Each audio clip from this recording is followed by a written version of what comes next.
Coming up this week on the Markcast, now that the USFL has successfully completed their first season, the true battle begins. XFL is on the horizon.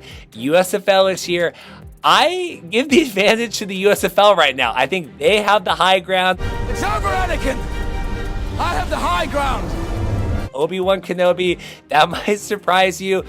Lots of USFL expansion talk on the podcast this week. Great guest list, talking CFL as well. Ben Fischer from the Sports Business Journal joining us to give his thoughts on the USFL expanding into other hub home cities in year 2. Just having a season is so important because you go to sell sponsorships or media or even investments, minority investors. Everyone wants to see a track record.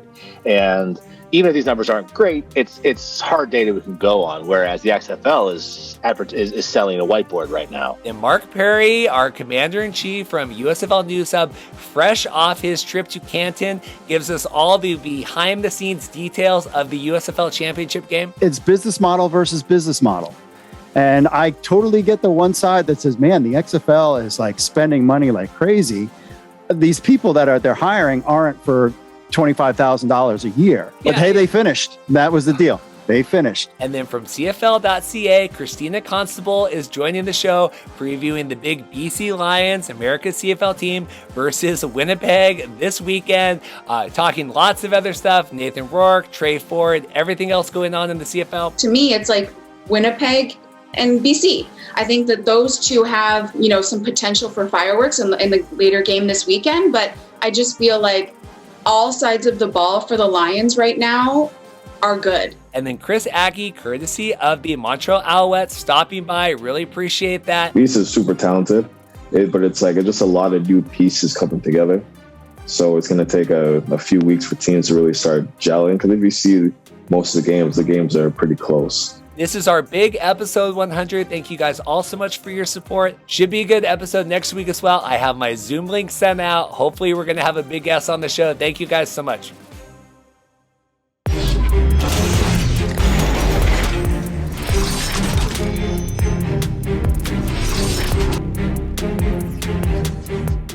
Hey guys, welcome to the Markcast. Reed here. Thank you so much for checking out the show today. Big episode 100. Can you believe that we have done 100 of these crazy episodes? Who would have thought? I appreciate it so much. Thank you all so much for have been a part of this journey from the beginning, whether you've come on, lately or at the beginning. Thank you guys all so much for your support. I've been going back and forth, are we doing anything for the 100th episode? I had said last week, when Survivor had season 40, they said, obviously it's our 40th season, but it's only our 40th season. So I think I have a big guest coming up next week. I sent out the Zoom link for big CFL guest. That should be good. Obviously continuing to keep our head down and doing what we've been doing. I've been going back and forth with a logo refresh. Haven't really settled on that yet. If you guys are interested, happy to workshop some of those ideas. If you guys are curious, we could do that on the podcast or on Twitter. Been toying with that, getting rid of the X, but then we got to rechange the animations and the website and all that stuff. So really deciding what to do with that, but enough preamble for me. Big show today. Really excited. Coming off, I have my Philadelphia Stars jersey on, coming off the USFL championship game. I'll give all my thoughts with Mark Perry coming up today on that. There are a lot of concerns on Twitter this week during the weekend. Where is Reed? Why isn't Reed commenting on the USFL game? I worked all weekend, got a chance to catch up on the game, highlights, things like that. In the group chat with all of the writers. So I have thoughts on the game. We will have Mark coming up talking about that as well. But we are focused on USFL season 2 now, the expansion. What are we looking at? 2 hubs, 4 hubs.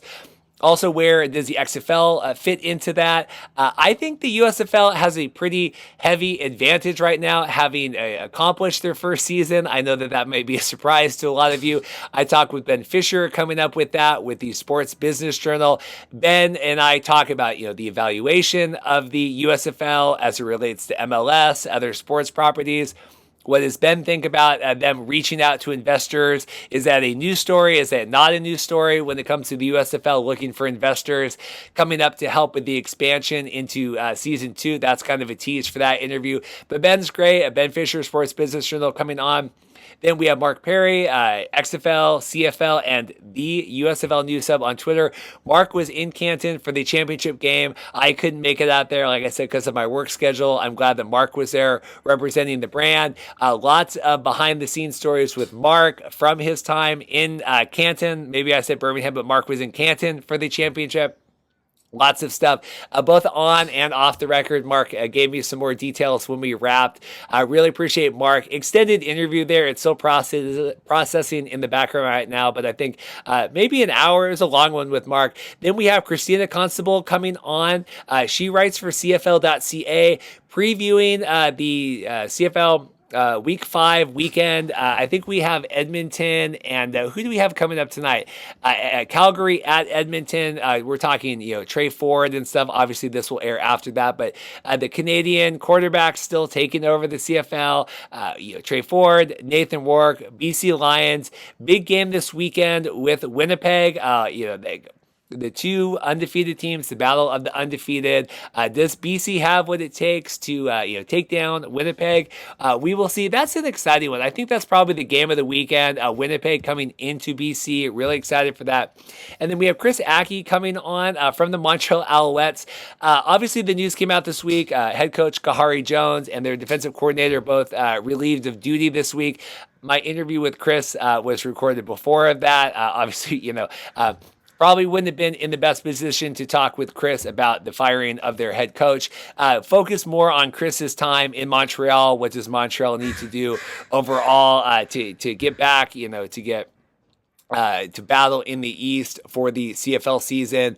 Kristina as well. Didn't touch too much on the Kahari Jones stuff. Kristina writing for CFL.ca, talking about, a former fellow employee getting let go. So not too much Kahari Jones on the podcast, but obviously that's big news as well in the world of the CFL.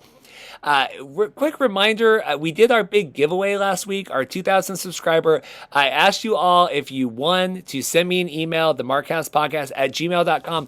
I think I'm still missing a few emails. I know Zach sent me an email, and I know Kevin did, Mark, a couple other emails, but there are still listeners and viewers of the podcast from the episode last week that won prizes that have not redeemed them. So if you submitted for the CFL toque, the scarf, we have the tumbler, if you submitted for any of those items, make sure to go back and listen. If your name was drawn, send me an email. I'm going to give you one more week, and then we're going to open that back up if anyone else wants to be a part of that. So for anyone that has sent me an email, I have your submissions. I'm going to just mail everything out in bulk. So it might take a week or two. You will get all that. But if you've emailed me, I have all that. Like I said, Zach, Mark, Kevin. I think there was one more, but there's still quite a few items that haven't been redeemed yet. I will check back in at the end of the show. Like I said, should have a really, really exciting interview coming up next week. Also been doing some behind the scenes chatting with the XFL folks, trying to set something up for that. So should be good stuff here, continuing on after our rise to episode 100. Thank you all so much. Please like and subscribe. I will see you at the end of the episode to say goodbye. Thanks. Well, I'm excited. We have Ben Fischer fresh off a vacation where I guess we have a little bit of a head wound, but Ben is okay. Ben Fischer joined the Sports Business Show. How are you doing, sir? I'm great. And the head injury is not as severe as that bandage might suggest. It's one of those hockey injuries that looked a lot worse than it was. Bright red blood everywhere. But ultimately, I didn't miss any playing times. Well, that's good. So we talked with Ben pre-USFL, and I can't remember we had you on, and XFL and all that. Now we've made it through the season. You had a great article came out, I think, a week and a half ago. I had reached out. You said you were going out of town. You'd come back on and chat when we got here. So now we just made it through the USFL season. We just had the championship ratings came in 1.517 per Mike Mitchell reporting that. Thoughts now that we've made it through the finish line? What do you think? Hey, they finished. I think that alone is worth celebrating on their behalf as a win. I know there's not a lot of drama to it. It's backed by Fox. It was sort of a low cost thing. Merely finishing doesn't sound like a real victory, but it actually does make them stand out compared to so many of these spring league startups. So I think Fox is pleased with that. I think the TV numbers can be fairly described as a tepid success. I don't think they were, grand slam numbers, but as Fox's Mike Mulvihill correctly pointed out in my coverage of those numbers, they are better than a lot of things on TV. Their broadcast average was about the same as college basketball on Saturdays in the basketball season. They are better than Major League Baseball and NHL regular season, way better than MLS, comparable to English Premier League, F1, and those are certainly entities that we would call successes. So, an overall average of 715,000 viewers per game, that doesn't blow me over. I think they were hoping that number would be closer to 1 million, but it's certainly good enough to build on.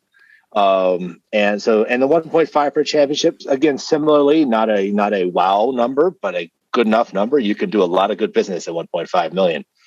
Yeah, it's just hard, and you probably don't know this because you actually have a real job and do real things, but like every week when these ratings come out, right, there's conversations and Twitter and all this, and what do we expect and what should we expect and what's good and what's bad, and are they're flexing the games to the wrong things, or they're not doing this.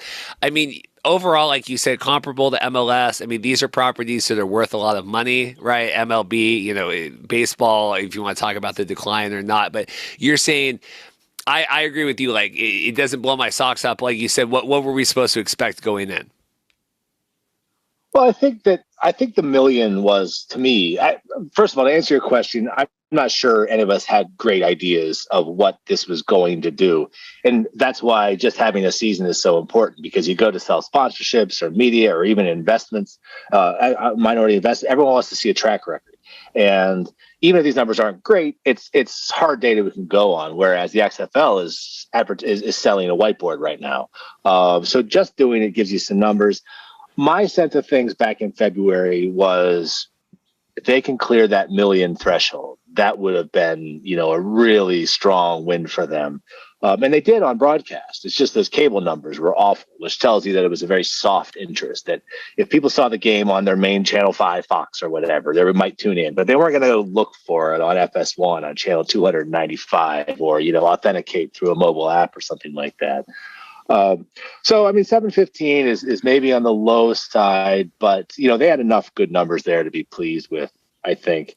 And, they'll be the first to acknowledge that the empty seats in Birmingham didn't help. I mean, how many times is there actually a great fourth quarter at a USFL game that just had no energy to it because it felt like a pandemic game? And that was something else. I mean, I went down the TV viewership path specifically when you asked me for my review of the season. But there's other aspects to it too. I thought the field of play, I'm certainly no football expert. I'm a business expert who happens to write about football. So I would defer to more of a true X's and O's type person for this. But as a viewer, I was pretty pleased with the quality of play. Certainly there was some off-target throws or two. Certainly there were some linemen that couldn't block people. But by and large, the games I watched in the USFL were plausibly competitive, maybe is a way to put it. If in the USFL, if your team is down 7 with the ball on their own 15-yard line and 2 minutes left, I'm not saying they're going to execute that drive. I'm saying I thought they could. And I'm a Penn State fan. I've watched a lot of Big Ten football where you just know the quarterback is not going to do that. They're just not good enough.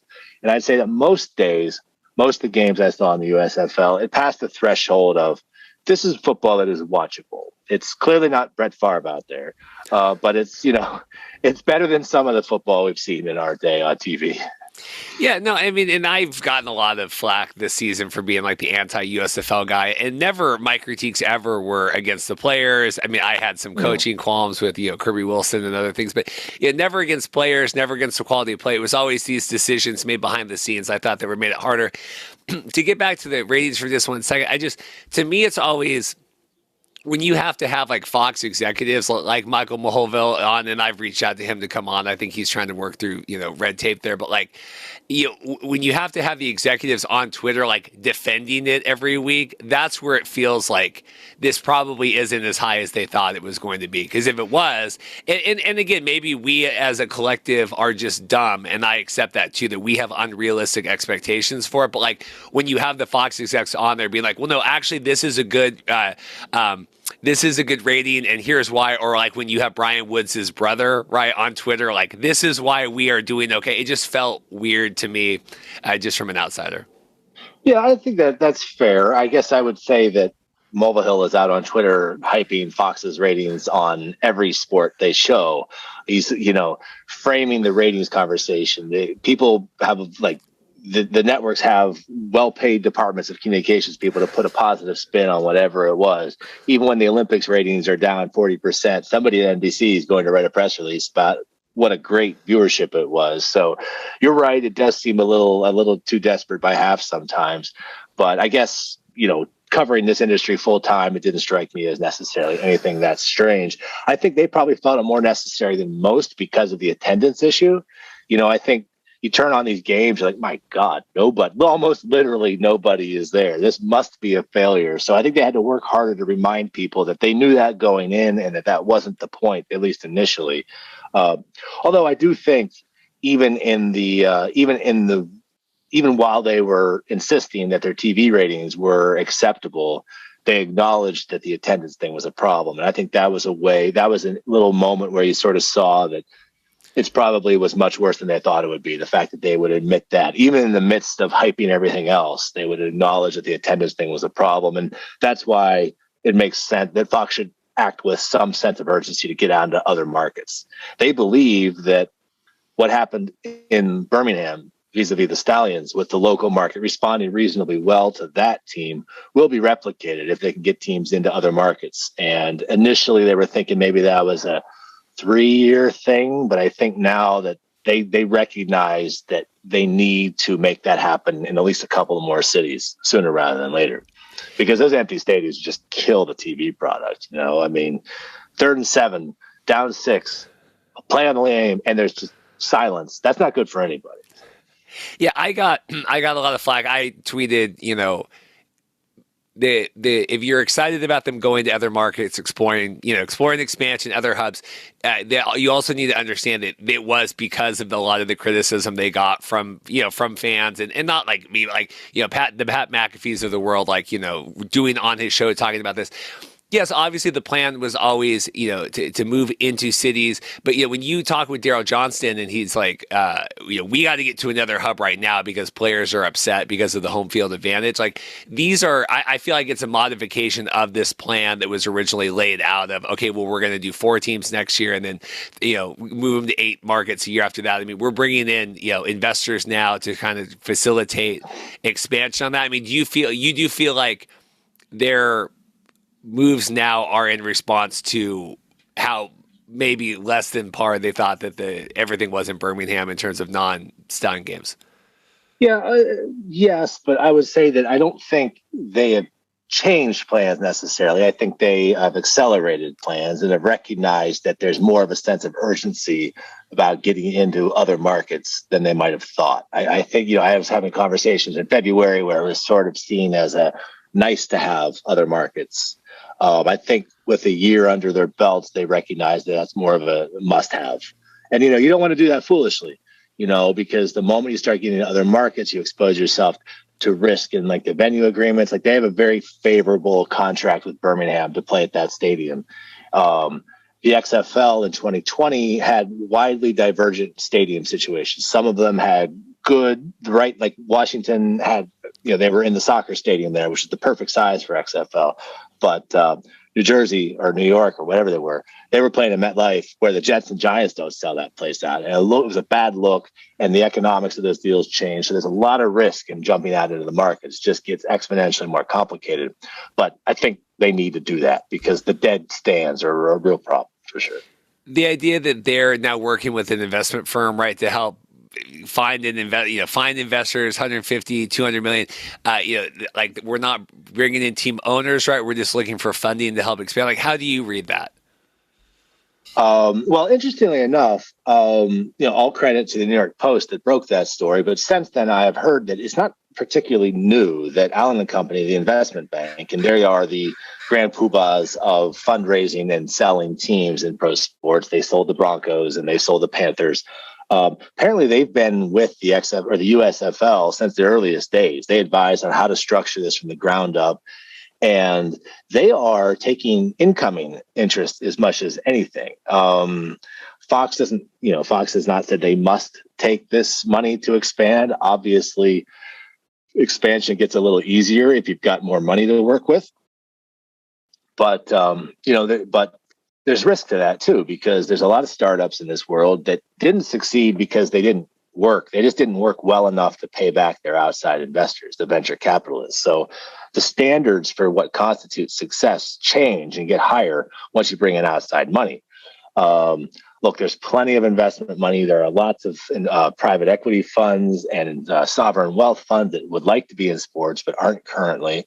And they're prohibited from going out and buying the New York Giants because of team ownership rules. So owning a league, 20% of a league with Fox could be a great place for them to put their money. There's probably some interest in that, but it's still pretty risky. It's a long way from living on its own 2 feet. The terms of such a transaction would be really interesting. Like, how much is 20% of the current day USFL really worth? I think that's a fascinating question.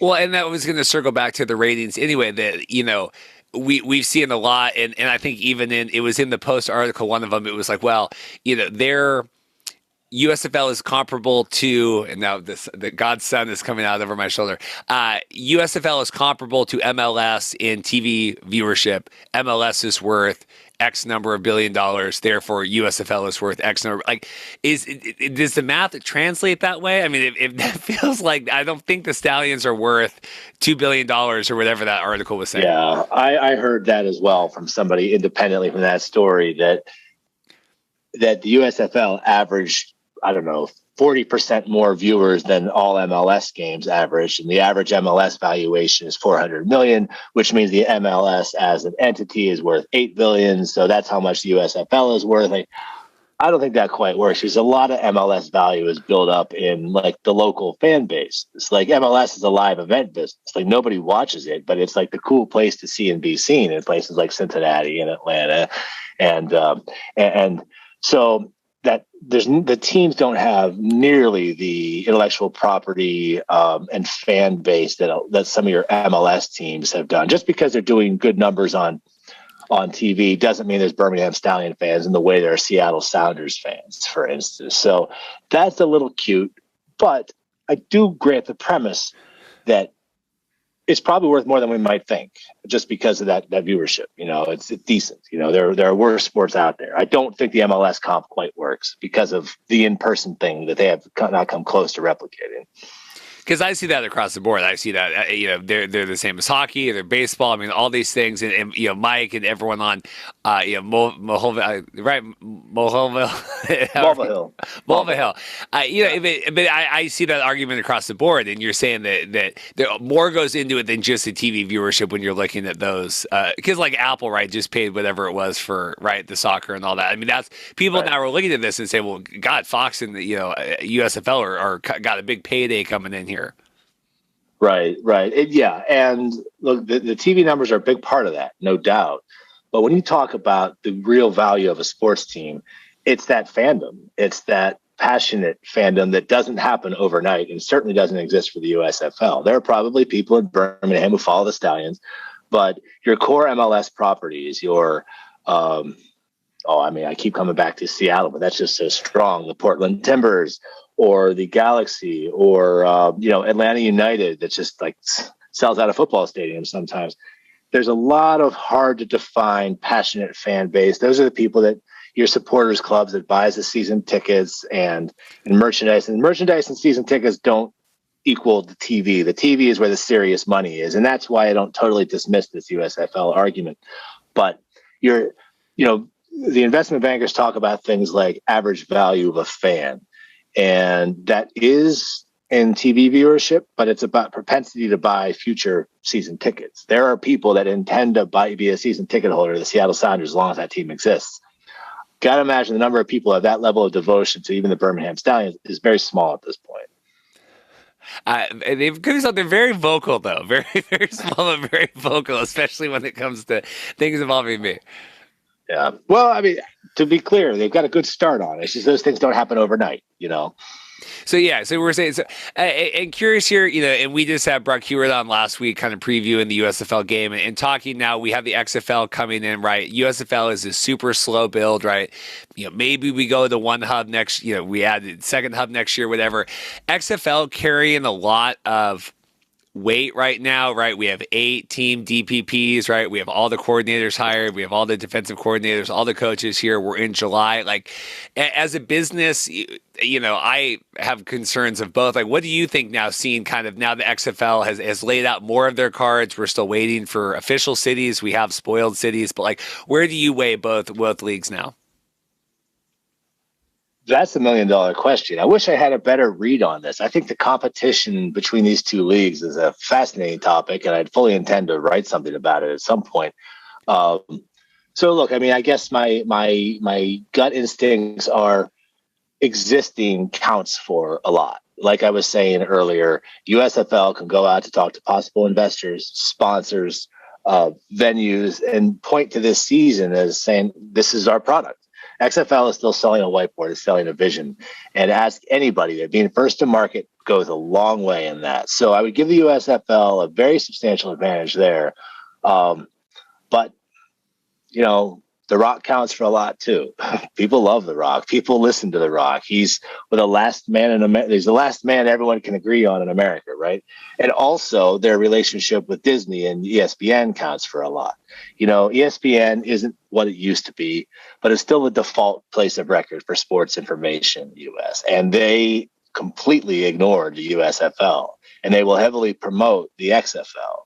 So I would give the benefit to the XFL there, because if the XFL launches in February and SportsCenter and ESPN's app is all over it, it's going to be difficult for the USFL to break out. Fox and NBC are nothing to sneeze at, but I still think ESPN is where your default place for sports information is, and that goes a long way too. So I don't know. And then, of course, you've got the field of play issue with the players. The USFL says their players are under 2-year contracts and they would not be available to another league. We'll see about that. Contract law is never as straightforward as you think. There might be some players that dispute that and see what happens there. If every player of consequence in the USFL is with the USFL and doesn't get picked up by the XFL, I think the XFL's got an uphill battle to put a quality product on the field. So I guess that would also be in USFL's favor. So as I play it out, I'm thinking the fact that they exist benefits the USFL. The fact that they've got players in a contract, USFL, but the promotional power of ESPN and The Rock would be a big benefit to the XFL. I really go back and forth. I mean, and it bemoans me to say it because I've just been so critical on the USFL this season of just keeping their head down and getting through. Like you said, I think them accomplishing the season is huge. They're able to go to investors now and say, we've done what no one's done. I mean, I really do go back and forth in my mind. We were watching like a Shark Tank last night, and I think Kevin Hart was on there and talking about like, you can have X number of million people, but it's getting them to convert right into whatever you're trying to sell. I think they were trying to sell like you could call like celebrity phone call or whatever, but like, yeah, The Rock's got 800 million people, whatever. Like, are they all tuning in to watch XFL? Like, you can have all the followers in the world, but it's about that conversion. I go back and forth. I'm very torn right now. Yeah, I don't know what to make of it. I think a big question we don't know about the XFL. I don't think we know enough about the XFL to really intelligently handicap this coming competition. I'd say one of the most important unknown is we don't know what the XFL's owners' willingness to fund losses on this are. Fox, that 150 million number has been out there, and Fox is clearly trying to minimize expenses wherever they go. XFL 2.0 was Vince McMahon. We're going to be splashy. We're going to have sophisticated social marketing teams for every team, and we're going to really push it out. And that was great. They did some cool stuff in sort of promoting XFL 2.0, but they spent a lot of money on payroll to make that happen. And exactly what the new XFL owners' appetite is for maybe spending $100 million a year for several years until it starts generating serious revenue. I don't know what they're thinking about that. I mean, Jerry Cardinal, the head of Redbird Capital, who was the main partner of The Rock and Danny Garcia in this, he's an expert at making money, not spending money. So I can't imagine that they are going to just break the bank and try to blow the USFL out of the water. But I think they also understand that, to a certain extent, you got to spend money to make money, because that's how you convert customers and fans. So I don't know. I guess we don't know enough about it. I'm going to keep making calls, but I think for now it's hard to say. What do you make of the schedule question? Because USFL very intentionally waited until after the college basketball season to play in April. The XFL is, by all accounts, going to play in February to start as soon as the Super Bowl is over. I can see cases to be made either way. What do you think? Do you think one is clearly more likely to work over the long term than the other? I think viewership clearly not tanked. I think viewership went down for the USFL as summer started, as fans went out. I mean, that's the CFL argument too, is people are on vacation. They're on their summer homes, where I hear that with the CFL fans all the time. That goes up in the fall when CFL, when people come back home. I think USFL was obviously stronger before that. This is the big week for when players could sign on to NFL camps from the USFL. I don't see those stories out there. I think it's really late in the year, and I think people are really banged up that way coming off of, if I'm Kyle Sloter and I came off of 11 weeks of play and now I'm going to go sign to an NFL camp and 2 weeks later, that's hard. I think I think the February is better. I stood by the USFL's decision when they launched in April. I thought that was the win, but now having seen it, I think that the February is the better spot, just because players, if you're going to be a feeder system, players could actually conceivably get into camps where I don't know the number of them is going to be that high right now. That's a really good point. And, I think of this in the terms of TV windows and when it's least competitive, but you're right. I mean, ultimately, if the players view one of the two as being clearly better for developing them into a possible NFL career, then that's where everyone's going to want to play. And all of these business questions are secondary if the players see the XFL as clearly better than the USFL for their career interest. Talking to the TV landscape, though, it is interesting that before the season started, I think it was Gerald Johnson had a quote. It was like, this is the best time of year for us. Like, there's no significant sports properties in the spring. We will be. And then the second the ratings came out, it's like, well, Premier League is there, and we got to fight against F1, and we've got the NBA playoffs, and we've got the Stanley Cup. And I'm like, I thought that this was the one that you guys chose the landscape, because they could have gone. I mean, they could have owned the market. They could have said, we want February, we want March. I mean, USFL really could have defined the terms if they wanted to. I mean, they chose April. Right, absolutely. And I understand. I think the business argument makes a lot of sense. You clear out March Madness, because I think, if I recall, XFL just got into, no, actually our March Madness was totally canceled in 2020. Yeah, they avoided that. Right. But I think that would have been tough, because I'll tell you, I mean, there's that Super Bowl to March Madness window when you're desperate for anything on TV.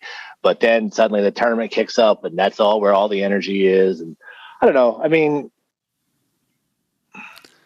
I think the boardroom case, April makes a lot of sense. But if players are trying to switch into the NFL now and are still nursing their wounds from a long campaign of the playoffs, the USFL, and here it's early July, camps start in 3 weeks, that's maybe a problem for them. That's a fair point. Anything else before I let you go? I know you're catching up, coming back into town. Any other thoughts on this? I mean, hopefully we have you back on at some point, but at least for right now. Yeah. No, I think that's it. I wish I had a better sense of where the USFL, XFL competition is going. I think if either one of them does land a major external investor who is further willing to fund those losses, that's a big factor, because maybe there's somebody else out there that's perfectly happy playing the long game and wants to give another $50 or $100 million infusion, and the league would look a lot different with that. So that's something to keep an eye out for. The extent to which current USFL players are really interested in jumping to the XFL and whether they're able to do that is another big question. And, we're still waiting to see about it, more details about the XFL. I mean, like you said, we don't know where they're playing. They've made some hires, but still a little early to say really exactly what they're doing, but we'll keep a close eye on it and talk again soon, I'm sure. I just think it's fascinating. I mean, this is the world where this podcast exists. And people always say, even with the CFL, when we were doing all the XFL stuff, we just wanted to get back to talking about the games, and we just want to talk, that's not where viewership interest is in terms of this space, at least for us. People, this is fascinating to me. And like I said, I've been critical of both, probably more of the USFL right now, just because there's a lot more to talk about that way. But I think it's the great debate here going into 2023 of which way is going to work out better. So. Yeah, I mean, I think I mean, I'm a businessman. I'm a business writer, so to a hammer, everything looks like a nail. But look, football is football. We know football is fun and it works, and there's plenty of guys to play. The question is, how do you make a business out of it? And they're both working on it, and they're taking very different tracks. So it's almost like we're seeing a real time business school experiment, and that's to me what's fun about it for sure. Well, Ben, get back to work. I appreciate it. Thank you so much for taking the time today, and have a good one. Hey, thanks for having me. Anytime. Well, this is good. I have all my other interviews. My schedule is clear except for Dorothy's birthday, so I have lots of time to talk with Mark Perry here today. I know Mark likes to talk. Mark, how are you doing, sir? Good. I'm doing very, very well. Just got back from the USFL championship game in Canton, Ohio. Yes, I have my Philadelphia Stars jersey on this USFL hating podcast that I am. Excited to talk about it. I worked all weekend. I think it looked to me like I saw your stuff. I saw Stefan and Zach stuff. It seemed like you all were treated a lot better than we were in the opening, for the kickoff, because they didn't want anything to do with us at the kickoff. But it seemed like the press was very much more welcomed for the championship game, right? Oh, yeah. I mean, I didn't have an issue with anything. I mean, got right in, press pass, and went up to the press booth area and met people from the USFL, met media people. And it was like, hey, you guys need anything? They had food there. I mean, this is the big game. This is the big, the championship game. And so this was kind of like the final hurrah of the season. But all in all, I mean, sitting in the press box, we kept seeing people. I mean, the kickoff there was lines out the building still waiting to get in. And from the press box, I would say that it was 80% full. I mean, they did cover some of the behind one of the end zones. And then in the upper corners. But if you took everybody that was meandering around and stuck them all in seats, I think the seats would have been all full. It really was like a what do you call it? Like an all points bowl, APB out on the Markcast during the championship game. I had a lot of tweets like, why isn't Reed talking? I go, I'm working. I had a wedding Friday. I had a wedding Saturday. I booked a last minute wedding Sunday. The videographer had COVID. Like, I was working. I saw I've seen the clips. We talked on the group chat. I mean, I saw the final 2 minutes and the failed, 4th and 12 or whatever. But like, I got a lot of why isn't Reed talking more of the attendance? But the attendance was good, right? I mean, after 12 weeks of national TV exposure on Fox and NBC, I'm glad that they were able to get 15,000 people to Canton, Ohio to watch this game. Yeah, so it was interesting because one of the Fox people had mentioned that they were kind of rooting for Pittsburgh to get in because Pittsburgh is so close to Canton. And I was like, oh yeah, I didn't even think of it. Because, from where I'm from in Maryland, I drove through Pittsburgh to get to the game.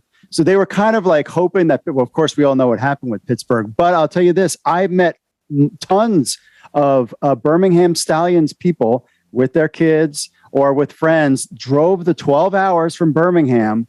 I wouldn't have done that. All the way to Canton, Ohio, spent the day at the Pro Football Hall of Fame. And then we're going to the game and they were all excited. People were tailgating. I mean, it was ready to rock and roll. I was in the press booth. My wife and a friend of mine came.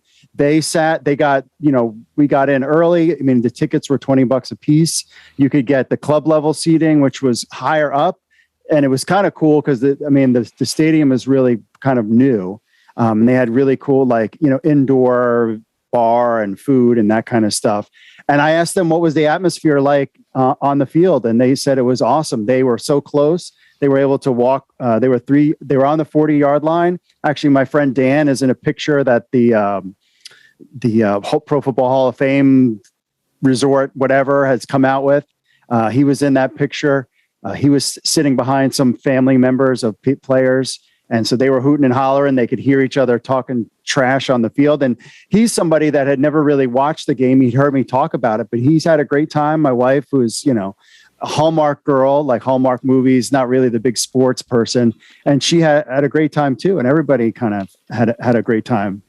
No, it looked good. And, obviously I make jokes about the attendance and stuff, but it was great. I mean, You needed to have that. They got great viewership, right? 1.517. It wasn't the 2 million that was like reported online from some insiders, but I think Fox would have liked 2 million. I think that they maybe did expect 2 million at one point, but I think 1.157 is great. They had great demos in Birmingham. Mike Mitchell had the article come out. New Orleans had good.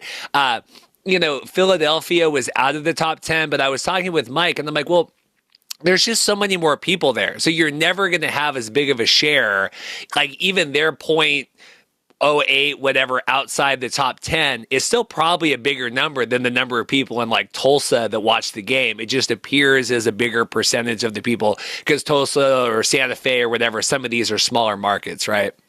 Yeah. So, I mean, it's really, I mean, the vibe that I was getting from people within Fox as they were watching the fans come in is that they were pleasantly surprised. They were like, wow, they keep coming. And despite the fact that it wasn't Pittsburgh and that,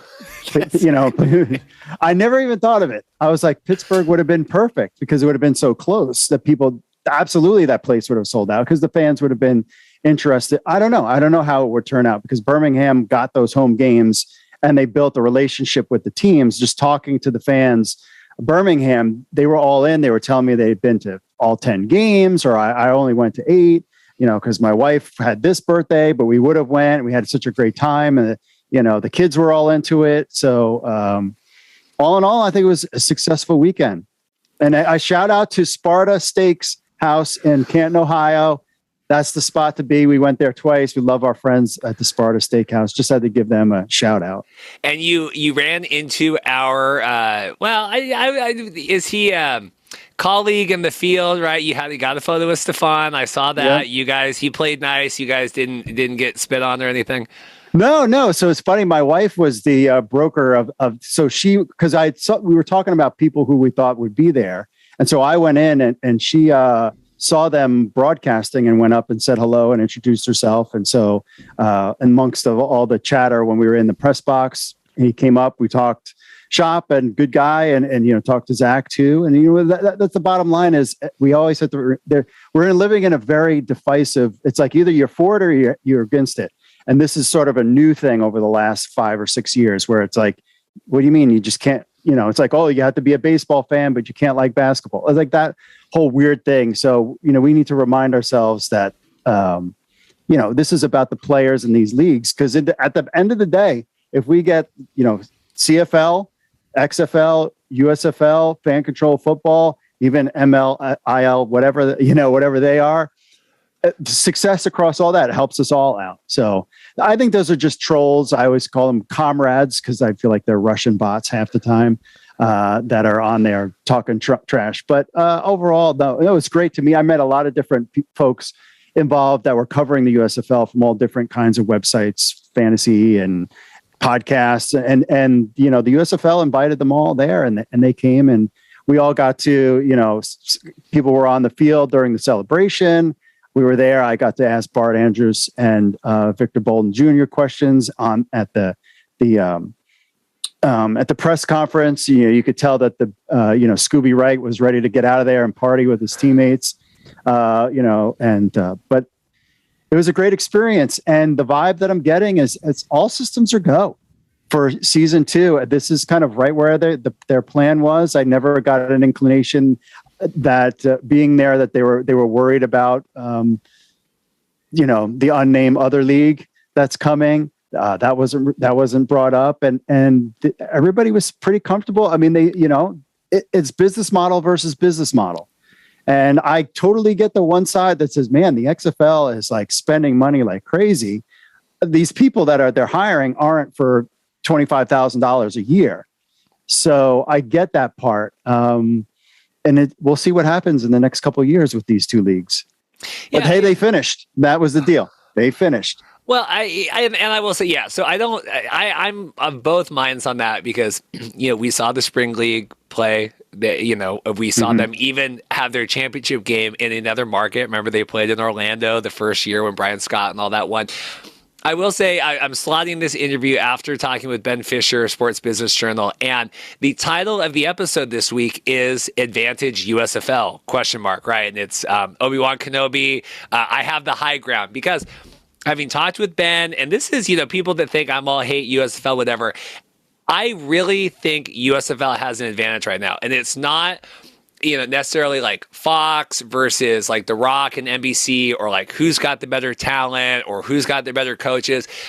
I think just the fact that Fox has, this is what we did for 12 weeks. These are the viewership we had. These were the ads we sold. We completed this. This is our model. And Ben called it like, Redbird and them have like a whiteboard right now, right? Well, this is what we're working on. These are the ideas. And Fox is like, we have this. It might not be pretty, right? It might be like sketched on paper, but we did this. We really accomplished this. And I think that like moving forward, as bullheaded as they were, and we aren't going to listen to anyone, and we're not going to work with the media, and we're not going to invite people, except maybe now the championship game, I think that it really panned out for them. And I'm happy to say I'm wrong, because I want these to be places for everyone to play, but I do feel like they have a major advantage right now. And I think, too, that one thing that was kind of touched upon a little bit in talking with some folks was, there's this whole legal thing that was still going on that is not closed. That door is not closed yet.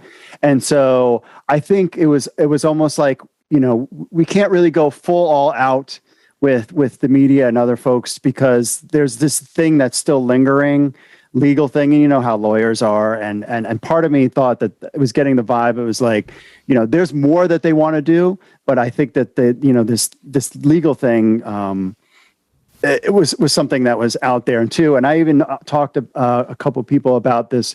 It was this article that was like, that New York Post came out with, that was saying that that they were looking for finance people. And I had asked around about that, and they were like, they don't even know why it came out, and that was old news. Like, they've been working with that company for years and years, or for months.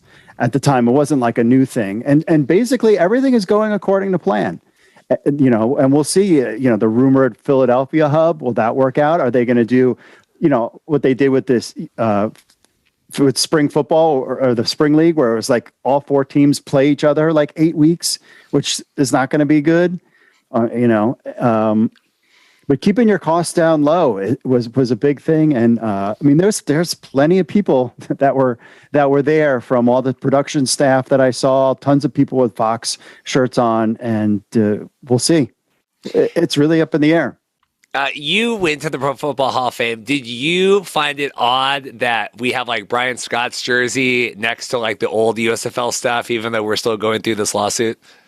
I did. I saw that, and I was kind of like, I think that's another piece that people have forgotten to talk about that needs to be added. And that is to connect with that old brand.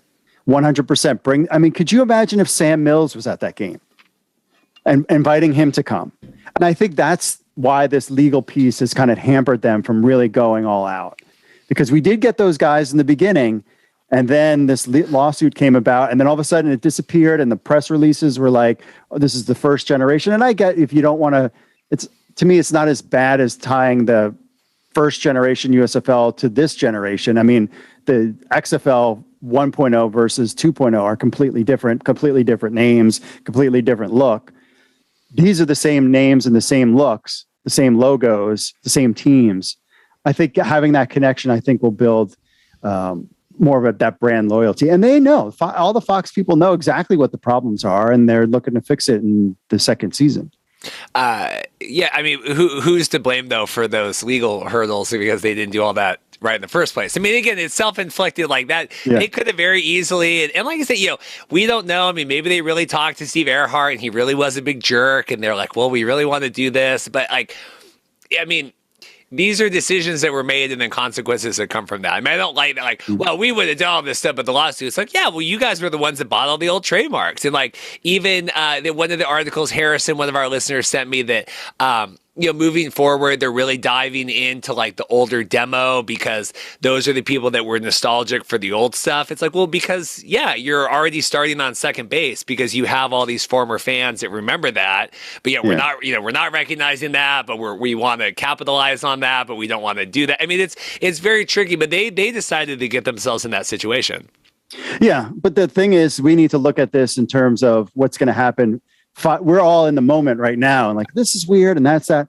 5 years from now, that's going to be really telling. How is this going to even look 6 months from now? What are changes? What are announcements are they going to come out with? How is the XFL going to impact their players? I mean, if Chris Odom gets signed to a team, and then he gets cut, what happens there?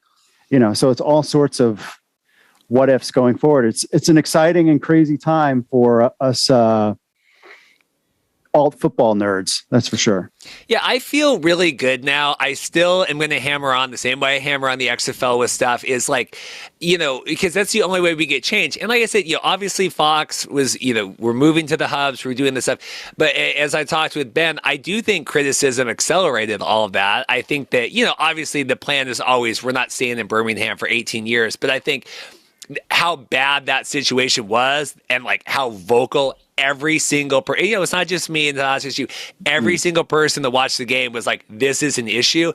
I think they're like, we have to get to at least 2, 3, 4 markets like right now because people will not shut the F up about talking about this stuff.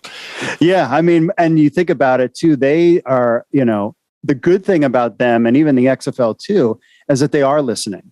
I mean, I was surprised to hear them say 2 to 4 markets in season 2. I was like, okay, cool. And I think that really gave everybody a sense of, they're for real. And and that was the biggest thing when I was going there was like, am I going to get a sense of like, we're one and done? And people like, I always give this story about, and here's a good tip. If you're looking for a job, all right, I went on this job interview once and I asked them, how do you like working here? And I always ask that in a job interview. And these people looked at each other like, and I was like, interview over. I'm not going to work here if you don't want to work here. So I was wondering what I was going to walk into with Fox people there, and everybody's chest out how high. We're ready for season 2. This is great. We had a great season. I mean, the gameplay was good. The game was good, coming down to the wire. Poor Case Cookus. I mean, dude's getting married in like a week or so, and he's got a broken leg. I could not look at the replay. I didn't want to look at that. And I was sitting there. I was like, what quality of gameplay do you think we watched on that? Well, you didn't watch the full game. But I watched enough. I've seen enough. Don't throw me under the bus. Well, I'm just saying, how much did you feel like it's Division I college football level? Clearly, it's not NFL level. I mean, I think it's good. I think it's always been, like I said, these people that come at me, never once have I ever said the gameplay was bad at all. I mean, the most critical of anything I was on the football field was like Kirby Wilson and the head coaches and the staff. And I don't think I've had a bad word to say about any of the gameplay. I think they started too soon. I think they would have retained more viewers through the season had they have had stronger gameplay week 1, week 2, and not rush training camps. Obviously, they know that because of criticism, and they're going to work on that for season 2. But no, I mean, I've always thought the gameplay was great. I thought it was exciting. I mean, the best thing it could have done was come down to the wire, and you have the failed thing, and then you could have had the Hail Mary ball, and then it was good. Yeah, I mean, even some of that rule, I was like, if the Stars were able to pull off that 4-point that conversion, and then people in the press booth were like, "Wait, what's the rule here?" But the talk that would have had, or if they came back and won because of that, would have been huge. Like tons of people would have been talking about it. I wish you would have yelled out like, they're flipping the field. Control football. They're flipping the field. They're going for it. No, I mean, we didn't see a lot of the tweaks they had this year. We didn't see a lot of 3-point, conversions and stuff like that. But no, I mean, it was good. I think that's the best they could help for it. Peaked, right? The game built all night. I mean, that talks to interest across the board that people were tuning into the game and were sticking around for it. And now that they, there's a couple things that Skip Holtz had put out there about increasing the roster size to 70 players. That's a huge thing because there was that, the first season where it was 45, they moved it to 50. He also, I'm trying to peg all this down, and he did an interview and also talked about OTAs starting in October. So getting more of that training camp in. They really went bare minimum, and they learned from their mistakes, and they're growing, and we'll see, because this is going to be a crazy time. Yeah, I mean, so because I had a question when I posted here just a preview that you were coming on and whatever. Fran, one of the guys online, was like, "Yeah, what is the rumor of that? I mean, are they carrying 70 people into the season? I mean, that seems really high. I mean, that obviously has to be getting in and then whittling down to 55 or whatever, 50." I haven't gotten to that his full interview yet, but I knew that he was mentioned something about that, about now whether that's full season or just during the off season as a way to hold players from signing with the XFL. We still don't know what the XFL contract situation is going to be. That's supposed to be in September. We're supposed to hear about what their contract, how much are they really going to pay more these players than a USFL guys. And the other thing that's going to be interesting for next year is people going to have football burnout? You're going to have the NFL season right into the XFL. The Rock is going to hype the heck out of that. They're going to be home markets. You're going to have 30,000 people in St. Louis, and then you'll have the USFL next. How is that going to impact? Are people going to be excited about the USFL, or are they going to be like, okay, it's summertime, I'm kind of good, I've got my football fix? A couple of things. I think that is fascinating if they keep all these guys on like the practice squad through, and just so they don't sign with the XFL and then cut them. Like, I mean, October OTA for an April kickoff seems very early. Yeah, I mean that was put out there. I'm trying to nail all that down, but that's some rumors that are out there. And then OTAs in the home the home cities, right? To kind of interest that way. But I mean, it's interesting that way. I will say, and I was just in a debate yesterday as well online again. I think the February, March, April timeline is better than the April, May, June, July. I think we'll see how many players get signed to NFL camps right now. I think a lot of people in the NFL are on vacation before training camps actually start. But it's a crappy time of year. You've come off of playing 12 weeks. Like Cakes Cookus would have been someone that maybe would have got a thing. Now you're hurt. I mean, obviously that's a freak injury, but I don't think a lot of people are going from 12 weeks of USFL let me sign up for a training camp tomorrow and then do an entire NFL season after that. I mean, that's a ton. Yeah, and also one of the things that was talked about too was how hot it was in Birmingham for games and practices. Like it was brutally hot for that time of year. And I think that's one of the reasons why they extended. It'll be interesting if they do have a hub in Philadelphia. Clearly, but it's still. It was hot in Maryland during this time of year too. So we'll see. Circling back to the expansion and the investment, Ben Fischer said the same thing as well. That that's not necessarily new. That they weren't just deciding right now to reach out. That they've been working with that company. But I mean, where do you see? I don't see people lining up to buy franchises right now, right? I mean, do we have to get them into the cities and then we find someone? I think originally the idea was, Alex Rodriguez will buy it and then bring it to New Jersey. But now, do we need to bring it to New Jersey and then find someone there? I mean, how do you view that? I think they're going to have to bring it to a location, especially given the way the economy is. And, I think people might be holding on to their money for a little while and not really want to spend big on these leagues. I mean, they're still, $10, $20 to get into the games. I mean, we see what the CFL has done, changing basically taking the USFL approach. I mean, let's call it what it is, exactly what they were doing to get people in. So I don't see anybody really lining up to spend $100 million on one of these franchises anytime soon. So I thought the best approach, and one of the things that I was talking with people there was, how it was so much easier for people to fly into Cleveland, Ohio to come to this game rather than Birmingham, Alabama. It's like 3 times the ticket price. It's easier to fly to Atlanta and then drive to Birmingham than it is to fly. And that's a hindrance because they should have I just thought they should have just play one game in your home market all season long. That's all you need. Let them one game be in Pittsburgh, one game be in Philadelphia. Do it but it's like, I understand, you have to move all that equipment. And so having it in 2 locations, they're just pulling basically from the Spring League playbook. Let's have 2 locations.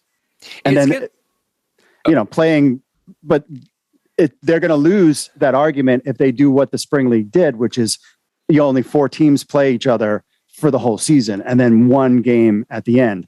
that's not going to work.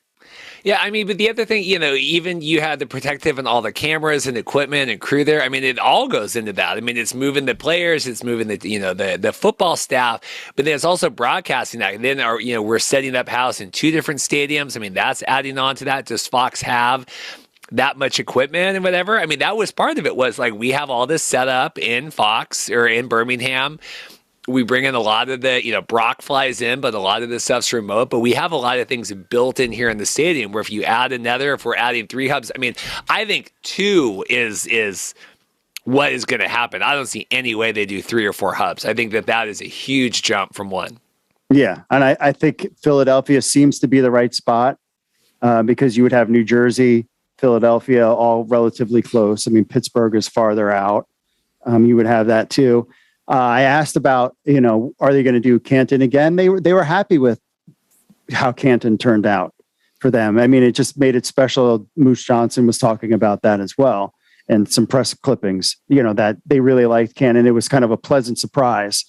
It was something that they didn't think of at the time, and then they were like, all right, we need to have a place to play our championship game. Well, let's do Canton, Ohio. And I'll tell you this, Canton, Ohio. So what's coming soon to your Pro Football Hall of Fame is an indoor water park. Yes, an indoor water park. They're building that now. A hotel, which is right there. And there's a couple other things in the works for that whole complex there. And it's going to be, they're sinking a ton of money. And it shows you the popularity of football, about even the Pro Football Hall of Fame. And Canton, Ohio is basically getting transformed into this football mecca. So it's pretty cool. It'd just be interesting to see. I mean, it's going to be the debate of, Redbird, XFL, how much money are they, willing to lose, right, through this process? And then with Fox, it's like, how much are they willing to really spend now? Because, like, you did this, and, they made a little bit of money. I saw a lot with me. Oh, yeah, USFL is profitable. I'm like, well, most of the USFL things are run by Fox, right? Like, you have Fox social media people doing it in their part-time. We have a one-man PR team. Like, it's very easy to cut. And also, when Fox owns a USFL, you're able to write off a lot of that stuff as a loss, right? You're able to say, like, well, we're using the equipment and we're using all this stuff. So, like, I don't think the USFL books were that heavy to be able to, obviously it's great that they made a profit and they didn't lose a bunch of money, but, like, that's a benefit to Fox, but it comes from, I think, them being able to be really creative with their books, where I think Redbird is just going to lose a god's amount of money. I talked with Brock Heward even offline last time about, like, some of these coaches are getting paid a ton of money, and it's July. We're not even touching the field here for a while. If we're doing September OTAs following the USFL model, but they're losing a ton of money here in the process with the XFL. And if either one, and this is an advice to either one of these leagues, if you think that your saving grace is selling franchises out to people, how many people are lining? Granted, NFL franchises are a lot more expensive, but just any friend, you ask how the CFL is to looking for people to buy franchises. And now you're getting into smaller markets. You could do the fan control football model, which is you get a bunch of celebrities giving you $100,000, to have their name tagged, or 500,000, whatever it was. It's not a ton of money these guys are paying for these kind of franchises. If you're hanging your hat on that in 5 years, but Fox said, like, they think this IP could be worth billions a couple of years from now. I don't know. The sports landscape is changing. Where's your video game? The younger generation, they're into esports. They don't watch pro sports like they used to. How is the cable landscape going to be in 5 years from now? How's the streaming landscape going to be? They're starting to talk that there's probably issues with Hulu, and Netflix may be doing ads. So don't hang your hat on just getting local business owners to give you a ton of money for these franchises. You need to make sure that both business plans are solid, that you can last 5 years without having a single owner. Well, I agree with that with the XFL. So, USFL has been far more vocal about, bringing in the owners, right? XFL, I think that's always been in the plans. Ben Fischer and I we're talking, like, you see these, and there's been so much made about the viewership and the ratings. Like, well, MLS gets 300,000 viewers, and USFL was getting 400,000. So that means it's like, even as Ben put it, like, an MLS viewer that has season tickets and merch and is coming to the games, is doing all this stuff, like that fan is worth significantly more than someone that's in Seattle that's watching the USFL game that pings the Nielsen ratings, or like however that, for them to get the TV ratings. Like, it's not apples to apples. Okay, this got 700,000, MLS got 350,000, so that means USFL is worth twice as much. Like, the math does not work out that way. No, and let's be clear. MLS requires a jersey, shorts, cleats, and a ball and a net. And maybe one or two coaches, football, pads. I mean, there's trainers, there's offensive coordinator, defensive coordinator, special teams coordinator. There's also, you know what I mean? Football is way expensive. So to compare the two is actually kind of a joke, because, I mean, I bet you a Formula One car could be, I mean, I don't know this for certain. Even if that's worth $1 million, like, how much does it cost to have a 70-player USFL team? Like, how much does he, and with the coaches there? Are you telling me Jeff Fisher made $100,000 doing this? You know what I mean? Guys like that, or did these guys get paid $500,000 or $1 million just to be a coach? Yeah, I want to. How much did Kirby Wilson get paid? I was just gonna say, how much did Kirby Wilson get paid for this experiment? So, I mean, yeah, comparing the two is kind of laughable a little bit, but I understand the idea, which is, these teams are getting all this money from cable companies. Let's see how this plays out. I mean, what's MLS signed with Apple TV or something and got a big deal? Ask the hockey NHL how it worked out not being on ESPN, but being on, what was it, NBC? Does anybody know where NHL games were on before that? No one talked about hockey. So getting a big deal and being on Apple TV might not be the greatest thing for your brand. Well, I also think that things can be over-evaluated, right? I mean, there was back, even a couple years ago, my brother's a big cinephile guy. We were talking about Netflix and their decline. And, I mean, there were years ago, they paid Martin Scorsese, $400 million. Like, you go make The Irishman, go do whatever you want. Like, we're print money, and then now, look, Netflix is dropping because you can pay too much. Like, I'd argue that maybe that wasn't worth what, Apple paid for MLS, right? I mean, they're in the content. We just need to acquire everything we want right now, which is scary to me that XFL did not garner a bigger TV deal, right? Because obviously the USFL Fox thing is different, but I think people are paying a lot more for some of these things, hoping they'll pay dividends in the long run. But like you said, that might not be the best deal for the MLS here. I mean, Apple TV, adoption is I think quite a bit lower than even like Peacock and some of them, but don't quote me on that. Yeah. I mean, I'm not running out to get Apple TV because they got MLS, and I think one thing that is for certain, the power of Fox, ABC, NBC, those games, when people are on, those games are on national television, that moves the needle. When you move those to cable, it is nothing. So warning shot to CFL. The fact that you're not on CTV and you're just on TSN only exclusively hurts your brand. Make sure that next year or in 2025, when you re-up your contract, that you have to be on CTV. You have to be on broadcast air just like these other leagues. Otherwise, you're just not going to generate the interest that you would like, just because, just ask the USFL how that worked out. I will say, very proud of us. I'm joking, but single-handedly increasing the Canadian TV viewership. Yes, but there is a correlation. There is a correlation. I told Dorothy this. Like, there's a correlation. Nobody in America was writing about the CFL until the XFL stuff. You guys, everyone over there, Evan and Andy and Mike and everyone else. Yeah, but there's a correlation between like other people, being interested in covering your stuff. Fascinating to me, the conversations I've had with CFL reporters, like, well, you need to be on the field. You're like, we need boots on the ground here. If you're not able to stand in the press room, you don't deserve to cover the league. I'm like, that is not how the world works in 2022. Yes. Go back to your VCR and that's flashing 12, because that is the old school approach. And yeah, I've never been to Canada before.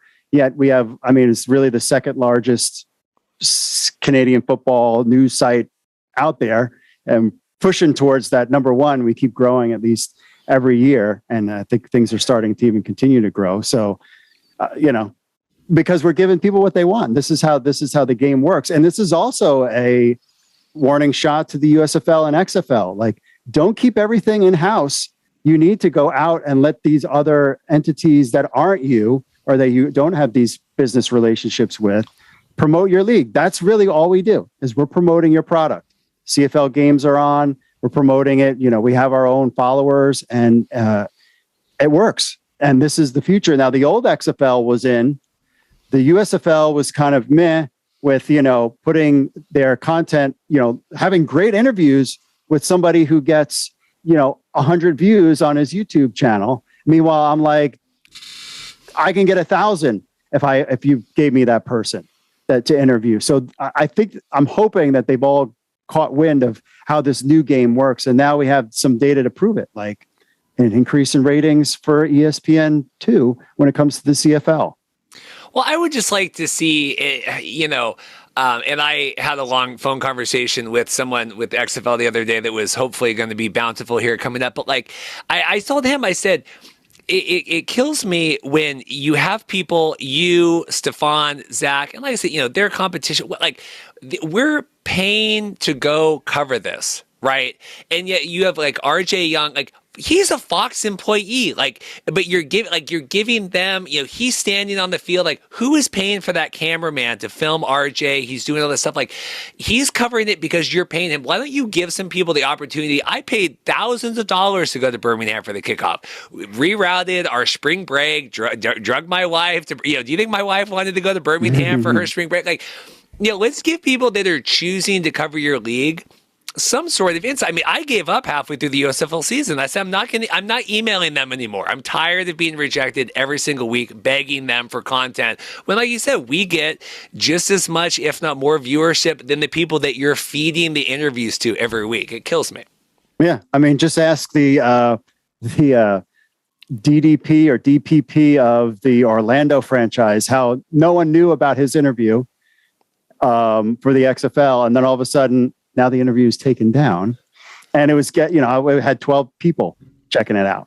So I think that will change. The suspicion that I have, at least with the USFL, is that that's going to change in 2023. I think, especially now that there's competition and with the XFL right around the corner. So if one entity is nice and giving us access to interview these players and coaches and whatever, and the other one isn't, one's going to get a lot more eyeballs and interest rather than the other. So I think competition will change that in 2023.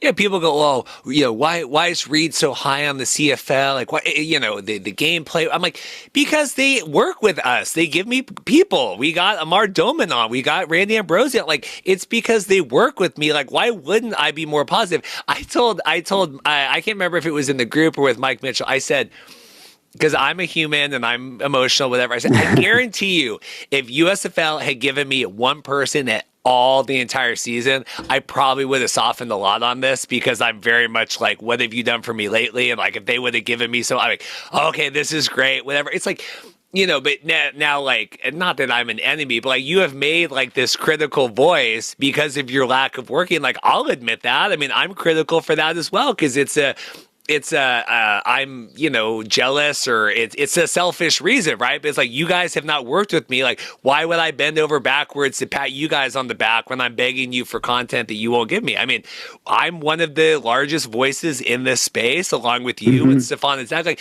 you need to work with these people that are very easily able to get a message out there one way or another, if it's good or bad. And they did with the championship game. There were USFL podcasters there.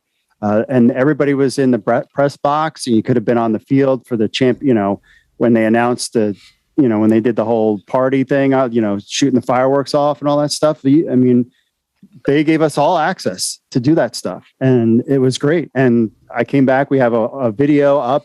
Will be up when this airs on USFL News Hub of the behind the scenes, my trip to the Rock and Roll Hall of Fame, Canton, Ohio, and behind the scenes at the USFL championship game. And that's free content for there, and that's putting it out there on YouTube, and other people get to see it and get interested in it. Yeah, I mean, it's just like we're not. There's levels to this, and this isn't 10 years ago. And it's like I got a podcast. And I mean, there's levels to like, and working with you or me or some of these like platforms. I just they don't get that. That I think that they look at it like, well, if it's not on Fox, like we don't care. We have our own YouTube channel, and it's just different. You're just getting a different market. Not everyone subscribes to RJ Young's show. Like you need to work through other places. Colin Coward or like whatever, reading your highlights. I don't think that did one iota of good the entire season. Oh, no. Right. Does that basically there was Outkick, which I'd never heard of until there. RJ and then Colin Cowherd and then I think Shannon Sharp and Skip Bayless talked about it a little bit, but and then they complain that ESPN doesn't cover their stuff. Well, there you go. Well, why but I think things are going to change in 2023. We have to remember that we're just at the infancy. People are starting to figure this stuff out, and they'll look at the data and they'll figure that out. Moving forward, we'll see how it goes. But they were great during the championship game. No complaints. Okay, so we'll wrap this up here soon. I have been very vocal online, critical. You, I think, toe a little bit more of a you have been my like, don't say that or don't tweet that. But like, what would you like to see here moving forward in terms of whatever you think? But USFL here, we're done with season 1. We're going to season 2. What would Mark Perry like to see in the ideal world? I mean, I think unfortunately, it's going to have to be another hub city. That's critical, is to connect the local fan base to the teams. I think that's the biggest thing they need to focus on in the second year. Whether they have, I don't mind them not doing a live draft streaming thing, because that leaves us open to us folks to cover it, and I'm fine with that. I mean, you want to do the same thing next year. It's just seeing improvements. Really, it's the connecting with the fans piece. That's just the piece that's missing. And if they can come up with a creative way to do it, I think the XFL's way is perfect. Keep everything central. I think the problem is, it's Birmingham is the location. They're supposed to be there for 3 years. And remember, as much as Fox put in $25 million, the city of Birmingham also put in money too. And so to cover some of this cost. So, is Philadelphia going to be open and say, sure, we'll give you a couple $100,000 to have your games here? That remains to be seen. I think what I don't want to see is we get a repeat of everything in Birmingham for another year. Like, I don't know. I mean, as much as the championships game did well, things were teetering to the bottom when it comes to the games on the interest was going down each week when it came to the game. And that's to be expected somewhat, but I was hoping, but there's just no local connection. If they can solve that and stop playing this game that we don't realize that the 1983 USFL doesn't exist, incorporate that, add another hub. I think then, and giving beyond just keeping things in the Fox world. Not everybody watched Fox Sports TV stuff. I think they'll be fine, but I think they've got to be totally happy and they should be proud of themselves. The plan worked. I mean, there was, you have nothing going on FS1. Now you're playing replays of USFL games. It's just going to be fascinating to see how that season plays out coming off the XFL season. As long as aliens don't come and take over the universe and there's no other craziness that shuts everything down, these next 2 years are going to be critical, and we'll see who's the last man standing, or they emerge. But we'll find out.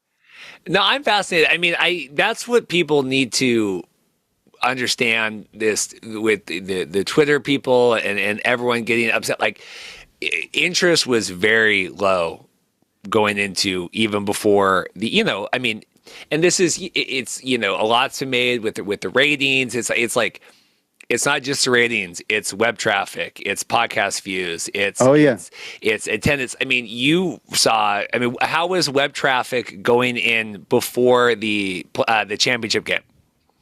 I mean, we had this, the site was relatively new and it did well for a site that was spun up in February. But I could tell you, like, the difference I just call it juice. between the XFL. Like I could put out an XFL article that was like, Danny Garcia, dropped this thing on Instagram, and it would just get way more traffic than 5 articles about the USFL. Now, granted, the site is new, but we see it. I can remember being blown away during the XFL season. I was putting out, so a part of my show, I would have my picks, and I just happened to just take that clip and put it on the YouTube, and it was getting like 3,000 views on YouTube. And now, granted, this isn't like you can't compare the YouTube traffic to Google giving you traffic. I mean, there's a lot that goes into it. You have to be around for a couple years for Google to kind of like you. But YouTube is different. I did the same thing with the USFL stuff, and it would get like 50 or 100, not the 3,000 that I was getting with the XFL. And that's when I was comparing it. I was like, man, there's no juice behind this. And I even, as people know me and I'm out and about, they're all asking me, a lot of my friends knew that I just saw somebody the other day, actually today, walking by. And I was like, oh, I was at the USFL, championship game. And he was like, oh, well, they're not the one. Do they have a team in St. Louis? And I was like, no, that's the XFL. And he's like, oh, I can't wait to see that. Like blah, blah, blah. And he started talking about the XFL. I was like, bro, I just told you I was at the USFL championship game in Canton, Ohio, and you want to talk to me about the St. Louis franchise in the XFL. That just kind of gives you an idea of that the hype was not there. And if this is a slow build, which is part of their business model, like I get that, but I'm sure you want a little bit more juice going into year 2.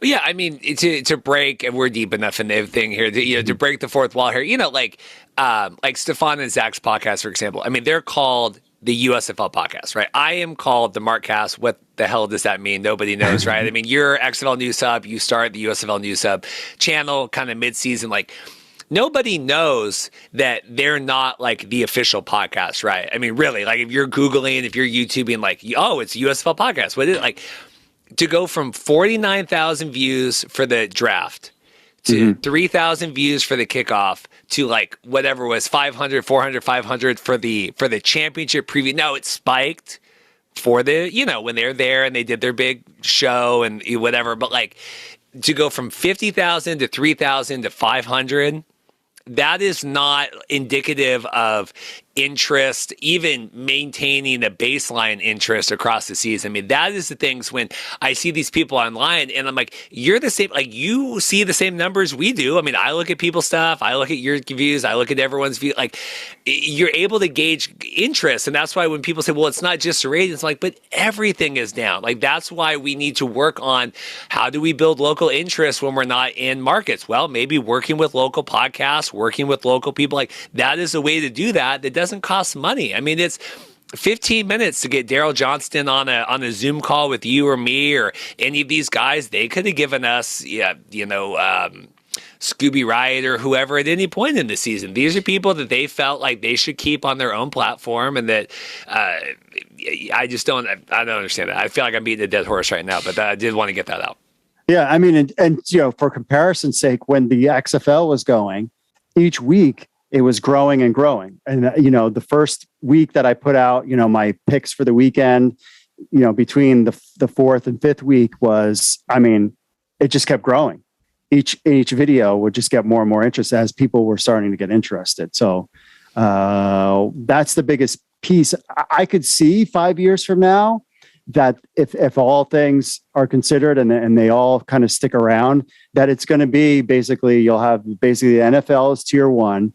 You'll have the college football is kind of tier 2. The XFL is tier 3, and the USFL is tier 4. And then we get fan control football and other kind of stuff. I could. That's the vibe that I'm getting based off of. But the question is, who's going to be around in 10 years? And that's really, I think, the way Fox is looking at it. But why do you put XFL over Fox tier 3 and 4? Because if you look at Dwayne Johnson, who, he's got the fastest growing sports energy drink. He's got the fastest growing tequila brand that's going to be worth billions of dollars. Now you have that guy and ESPN, which is the mecca of sports, pushing this league. The ESPN ignored, right or wrong, they completely ignored the USFL. And you're going to have those main aspects. Plus, you're coming off of the NFL season, and you have a relationship with the NFL. There's talk about when the NFL Alumni Academy was working with 50 players. Now I'm seeing that it's 250 players that are going to be coming in and out through that thing. So this partnership with the XFL and NFL, and even though they have a nice USFL has a nice relationship with the NFL, like it's not the same as the XFL's relationship with the NFL. And so I think those things, as long as they don't burn out of money, they are going to have that hype train going off. I mean, just think about it now. I get more traffic from The Rock sending out a tweet or Instagram post wearing a workout belt than I do with a Mike Mitchell analysis of the New Jersey Generals game. Like, I can put all of his Mike Mitchell analyses of the New Jersey Generals, and it wouldn't even compare for a quick article about The Rock in his weight belt. And that's just the way it is. It's the difference between a league that has juice and a league that doesn't. Now, the way the USFL needs to play their game is open up this new franchise and tease the heck out of that. You're thinking about adding more and getting fans involved with that. Now, we'll see when the XFL finally announces its 8 cities, which we all know who they are. How interest in the XFL might die down because people are kind of still connected because they're hoping that, they're going to put a team in Omaha or something. Maybe they'll do that. So that kind of keeps fans engaged. But without playing in your local home markets, like XFL wins that game. It's just a matter of, are they going to blow through their money? At the end of the day. And Fox is saying, yeah, we think that they'll blow through their money and we'll still be left standing and, going the conservative approach. But definitely that first season, there's no way that the USFL will be as big as the XFL just because there 30,000 people in St. Louis are going to a game, every game. So. It's just, to sum it up, I think XFL might be too heavy. I think USFL is too lean, and the truth lies is everything, somewhere in the middle there. But I do think Fox cut money in ways they didn't need to season 1. I hope that they rebound from that. I do believe that criticisms from people like us and the Pat McAfees of the world have led them to maybe spend more money in year 2. But I'm very scared that XFL is going to just bleed money here, and we're going to be, Dwayne's not paying. I mean, Terramana and Zoa, and that's all. Like, they're not taking Zoa money to pay for XFL. I mean, this is Redbird and whatever their investors want to spend. And, I know when you have investors involved, they can say, we're done with this, Remember, Oliver Luck, his whole criticism of why he didn't get involved with other leagues is that he wanted to be he only wanted to answer to one person because he felt that was the only way that these leagues will succeed. The XFL, you have to answer to a lot of different people. I mean, what if Redbird says, I don't want to do this, and Dwayne and Danny say we do? That could cause friction with Fox.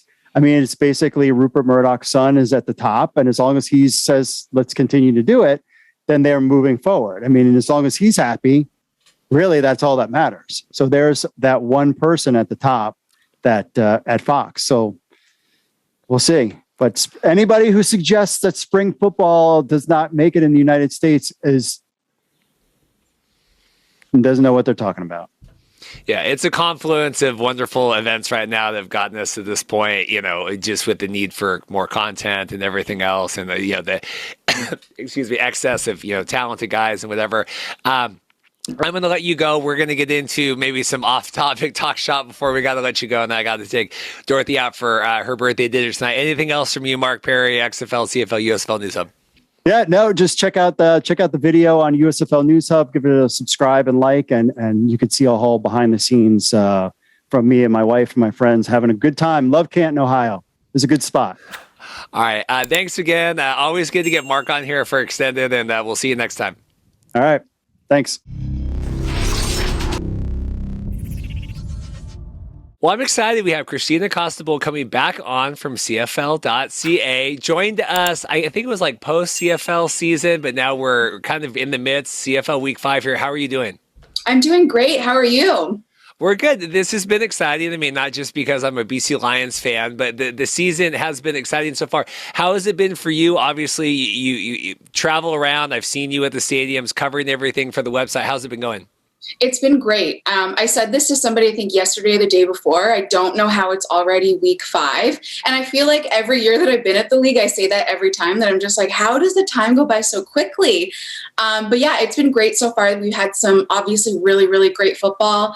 And it's been just awesome to get back into it. And it's been so nice to have a season start on time. Like we haven't had this like normalcy essentially since 2019. Obviously we didn't play in 2020. 2021 was pushed until August to kick off. So it was really nice to have training camp in like when it's supposed to be, and also kickoff when it was supposed to be. So it's been nice. Some summer football again has been really, really great. It's interesting, a lot was made in the off season. We're changing the rules and the hash marks and stuff.